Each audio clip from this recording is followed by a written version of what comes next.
UAE سے, قطر سے, اور پھر اس کے بعد جو حکومت ایک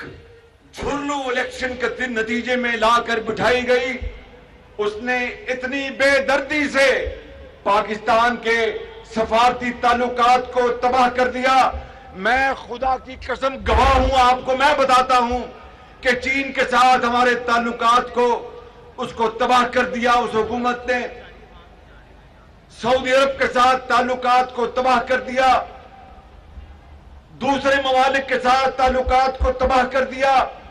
جس کو پاکستان کی مختلف حکومتوں نے 75 سال میں, اور نواز شریف نے خاص طور پر ترکی کے ساتھ, ایران کے ساتھ جو تعلقات برادر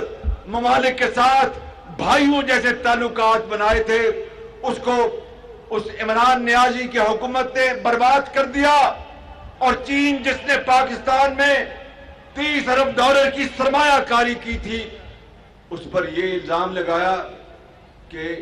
یہاں پر کرپشن ہوتی ہے. پہلے کہا کہ یہ سرمایہ کاری نہیں ہے, یہ بڑے مہنگے قرضے ہیں. جب عمران نیازی کی حکومت آئی تو BBC کے پروگرام میں, ہارٹ ٹاک میں, اسد عمر کو پھر مجبوراً کہنا پڑا, کیونکہ چین نے کہا کہ بھئی آپ ہمارے دوست ہیں یا دشمن ہیں؟ ہم آپ کا پاکستان کو اپنا ایک دوست ملک جانتے ہیں, اور سرمایہ کاری مجھے بتاؤ کہ $30 ارب پتہ ہے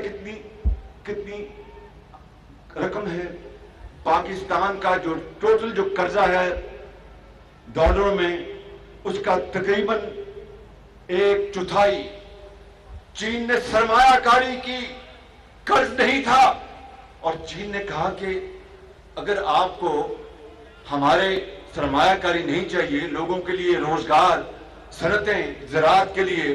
سڑکوں کے لیے, بجلی کے لیے اگر سرمایہ کاری نہیں چاہیے تو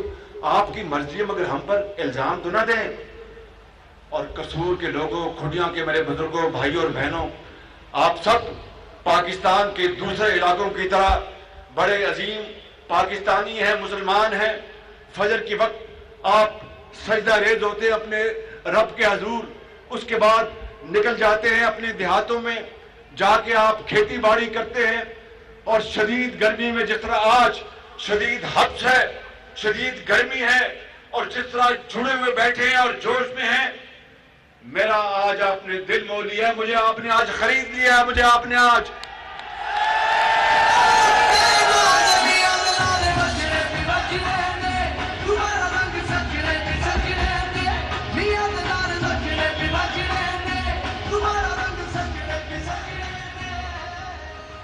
تو میں عرض کر رہا تھا کہ جس طرح آپ